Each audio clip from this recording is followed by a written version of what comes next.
Assalamualaikum warahmatullahi wabarakatuh. Jumpa lagi dengan Pak Jalil.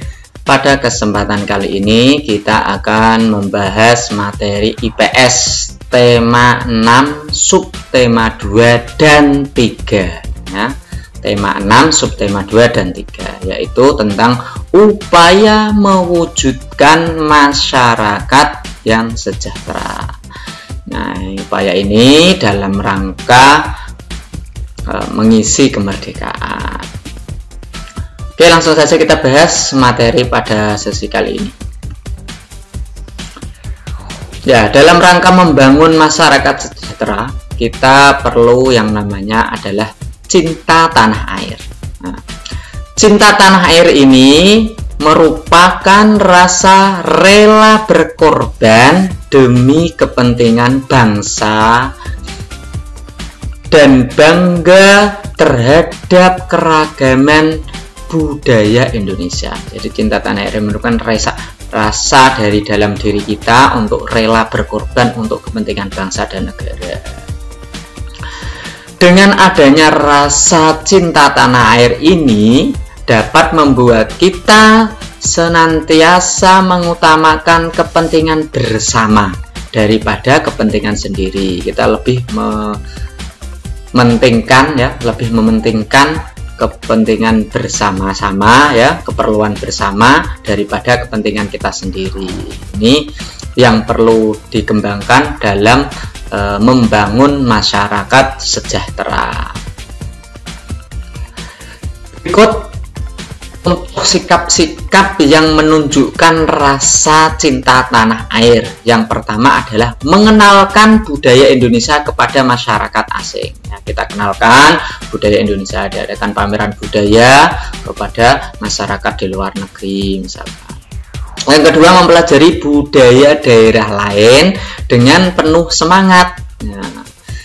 Nah, Indonesia itu kan kaya akan budaya, sehingga kita bisa mempelajari budaya-budaya ada di daerah lain.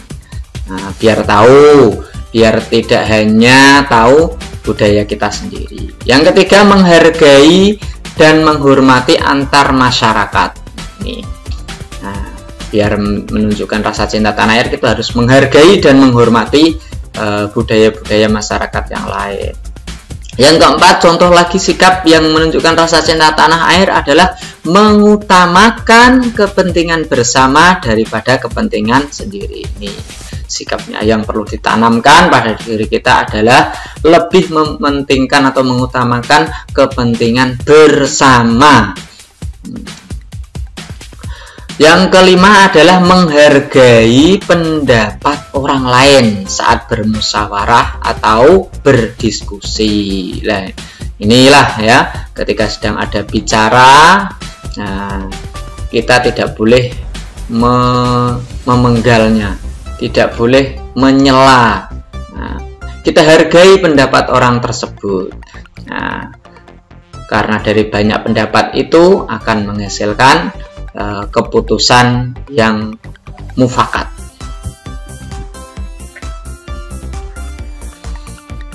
Dalam hal ini, peran siswa dalam mempertahankan kemerdekaan antara lain ya, kita sebagai seorang siswa harus bisa mempertahankan kemerdekaan yang sudah diraih oleh para pejuang kemerdekaan. Kita harus bisa mempertahankannya dengan mengisi dengan beberapa kegiatan. Yang pertama, kita harus mengembangkan rasa toleransi antar teman. Ya, antar teman kita kembangkan rasa toleransi, peduli dengan teman. Yang kedua, bermain dengan teman tanpa memperdulikan perbedaan suku, bangsa, agama, dan budaya. Nah, tidak beda-bedakan teman. Siapapun teman kita yang kita ajak bermain semua. Tidak usah beda-bedakan mana kaya, mana miskin, mana suku bangsa yang lain, mana agama yang lain. Tidak, semuanya sama. Itu adalah teman kita. Yang ketiga adalah saling menghormati dan menghargai antar sesama teman. Nah, ini sama teman saling menghormati. Yang keempat, mengutamakan kepentingan bersama daripada kepentingan sendiri. Ini ya, contoh ya, untuk biar kelas kita bersih, maka kita harus utamakan kepentingan bersama, yaitu saling mempercayakan kepada piketnya. Tanggung jawab kita untuk membersihkan kelas, diadakan piket, maka harus kita laksanakan piket itu bergantian. Nah, itu namanya adalah mengutamakan kepentingan bersama. Nah, contoh lagi adalah membiasakan tindakan di atas, ya, dapat mencegah perpecahan. Nah, jadi membiasakan tindakan-tindakan yang tadi, ya, ada mengutamakan kepentingan bersama, tidak membedakan teman, itu akan mencegah perpecahan. Jika perpecahan dapat dicegah, maka keutuhan NKRI dapat terus terjaga. Nah, ini tujuannya adalah persatuan dan kesatuan, yaitu untuk membentuk keutuhan Negara Kesatuan Republik Indonesia, ya, NKRI harga mati. Kita lanjutkan ke subtema 3, ya. Mas, subtema 3 ini tentang makna proklamasi kemerdekaan Indonesia, ya. Peristiwa proklamasi sudah kita bahas di pertemuan sebelumnya, ya. Begitu panjang, ya. Peristiwa proklamasi itu dapat kita ceritakan tidak habis-habis. Nah, maka peristiwa proklamasi tersebut menunjukkan bahwa Indonesia sudah menjadi negara yang merdeka dan berdaulat. Nah, sudah tidak ada penjajahan di Indonesia lagi, sudah tidak ada penekanan dari pihak-pihak asing. Nah, kita sudah merdeka, nah, serta berdaulat. Ya. Maksudnya adalah kita sudah bebas dari belenggu penjajah, sudah bebas menentukan nasib kita sendiri. Maka Indonesia sudah memiliki kedudukan yang sama dengan negara-negara lain.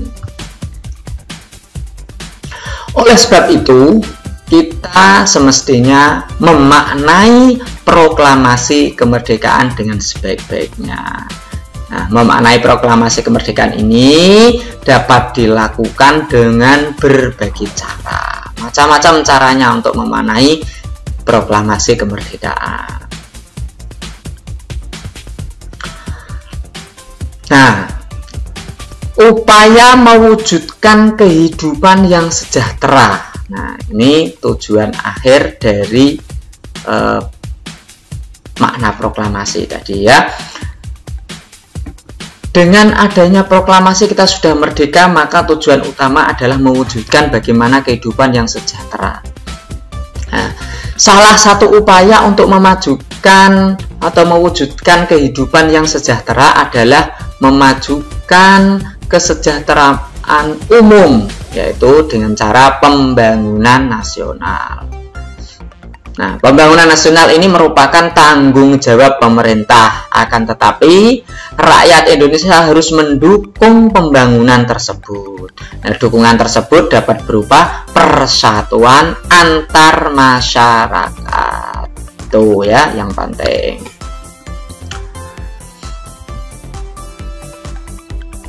Salah satu contoh untuk mendukung pembangunan bangsa adalah dengan membayar pajak, ya. Pajak merupakan modal pemerintah untuk melaksanakan pembangunan nasional. Dengan adanya pajak, kita bayarkan setiap apa yang menjadi kewajiban sebagai warga negara Indonesia, yaitu membayar pajak.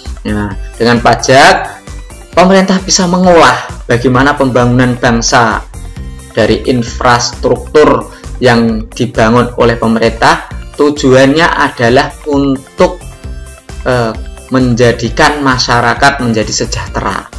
Nah, misalkan jalan, dengan dibangunnya jalan raya, jalan yang lancar, sehingga mendukung perekonomian. Ekonomi lancar, maka rakyat menjadi sejahtera. Nah, maka dari itu kita sebagai warga negara Indonesia yang baik, maka kita harus mendukung pembangunan nasional dengan cara taat membayar pajak. Ini adalah salah satu contoh dukungan kita untuk mengembangkan pembangunan bangsa. Oke, pada penghujung pertemuan ini untuk tugas silahkan dikerjakan Bu Pena 6C ya. Bu Pena yang 6C halaman 79. Ingat, bukunya adalah Bu Pena 6C. Kerjakan di halaman 79. Silahkan setelah selesai bisa dikumpulkan tugas-tugasnya. Oke, ya, demikian ya pertemuan pada kesempatan kali ini. Kurang lebihnya saya mohon maaf ya. Semuanya bisa mencari wawasan yang luas tidak hanya dari materi ini saja. Silakan cari referensi-referensi yang lain, baca buku-buku yang lain untuk menambah wawasan kita terhadap pengetahuan. Demikian pertemuan kali ini saya akhiri. Wassalamualaikum warahmatullahi wabarakatuh.